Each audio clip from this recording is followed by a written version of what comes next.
Friends of UNH Women's Hockey present Coach's Corner with head coach Brian McCloskey. The Friends of UNH Women's Hockey present Coach's Corner. Hi, I'm Phil Kincaid along with head coach Brian McCloskey. We're here for our weekly update of what's happening with the team. And we've got to say it's been a very successful week. It started out with a sweep of a home-and-home series with Providence, a crucial series because it meant a clinch of the top spot in Hockey East, and then a game that could have implications for the NCAA tournament seedings, a really nice overtime win at Harvard. Always a tough place to play on Tuesday. Coach, let's start out with that weekend series against Providence. It was one of those things where you knew you win 2 games, you're in, top seat, but if you lose the 2 games, all of a sudden you're tied for first place with Providence. The team really stepped it up. Yeah, they did. And we had to go down there for the front end, Phil, and that was, Providence is a well-coached team. Bobby Durrani does an excellent job, I think, and, his kids were, those 2 games were hard-fought. The score maybe made it look like we won a little easier on the second of the 2 back here, but, I thought our team, obviously you look at our second half, we've been on a pretty good roll with stringing together a lot of wins, and so I think our kids have a lot of confidence, and, at this point, you just, the good news is the games just keep coming, and so you just kind of want to stay in that groove. And I think probably the most exciting thing is so many different people are stepping up for us, both on the score sheet, defensively. And that's been critical because with a short roster this year, we need everybody to perform, and we are getting excellent performances out of the whole cast.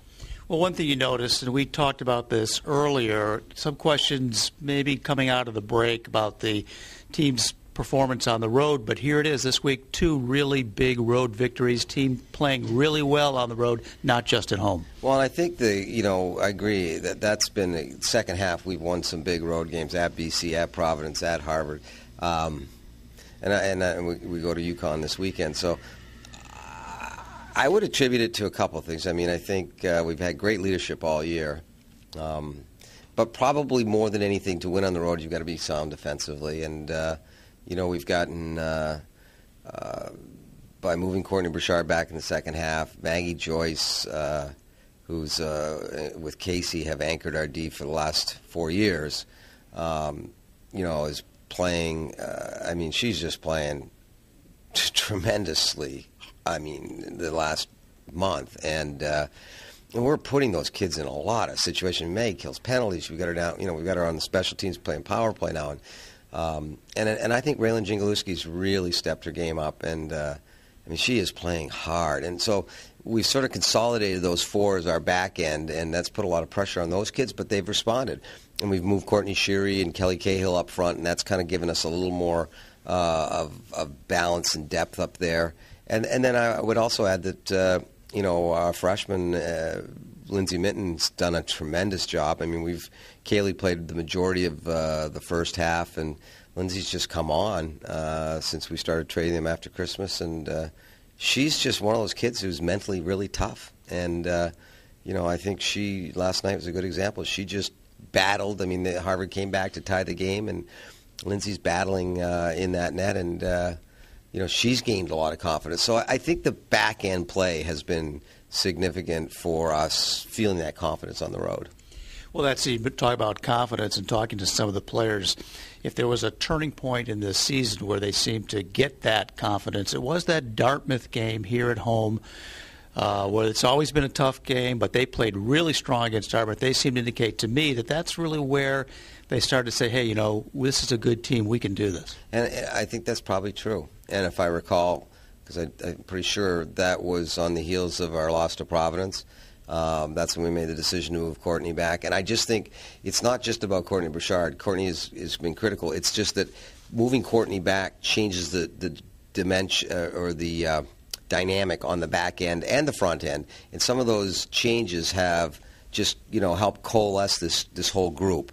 And so, sometimes you're lucky, you stumble into something, but you could see, and since that Dartmouth game, you're absolutely right, I think that's, Phil, sort of steamrolled for us, and I think the team's gained a lot of confidence along the way. Well, now this weekend, another home-and-home series to wrap up the regular season, Connecticut. Connecticut's a tough place to play, and they've always played you tough. And in one sense, these aren't crucial games because you know your seeding in the Hockey East is set. But at the same time, these are very important games in terms of what you might look down the road to. For NCAAs, absolutely. And, these will be big contests. I mean, the good thing is we're playing the kind of games you want to be playing, right, going into playoffs. And certainly having the luxury now of knowing that we're going to play at home for Hockey East is nice. But, it's just I would just echo, some of the sentiments that I've had in conversation with our staff as we head into this last week of the regular season or last weekend. It's been an amazing run, and, for this group. And I'm extremely proud of the way the kids have responded to all the types of adversity that they faced this year. And, it's funny how you look at, Jen Wakefield, is going to score probably 30 goals this year, well, plus. And, she's been our steady goal performer or producer all season long. But I just looked down the lineup. Last night Julie Allen scored for us at Harvard. Probably in terms of, Sam Faber, of course, is an all-league, all-world player and has contributed tremendously. Kelly Patton sets up the shorthand goal. Kelly Patton's been one of the best players in the country this year. But, I just go down our lineup, Angela Taylor, just down, everybody is contributing.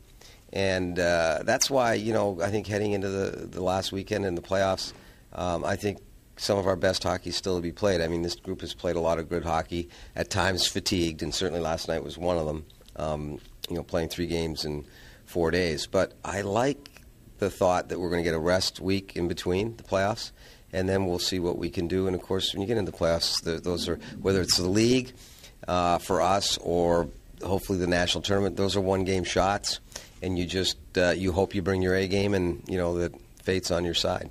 One last word before we go, and that is we give a tip of the hat to our 2 Patty Kazmaier nominees, and that is Casey Bellamy, senior defenseman, and Jen Wakefield. Yeah, and, of course, Jen is, well known as, it's a great accomplishment for her as a sophomore. She's such a prolific goal scorer and producer, plays so many key situations for us.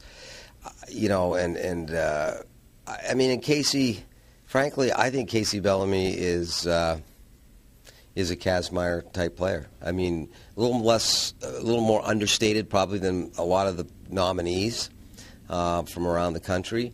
But if you really look at what Casey brings to our team in the locker room, on the ice, she's been a special player, and obviously will be sorely missed. But we're proud of them. Proud of both of them. I hope they're both finalists. They're both deserving. Had phenomenal seasons, and hopefully their best hockey's yet to come. Great, Coach. Thank you. We'll be back next week. We'll take a look at that Connecticut series, and then we'll preview the Hockey East playoffs. Thanks a lot, Coach. Thanks, Phil.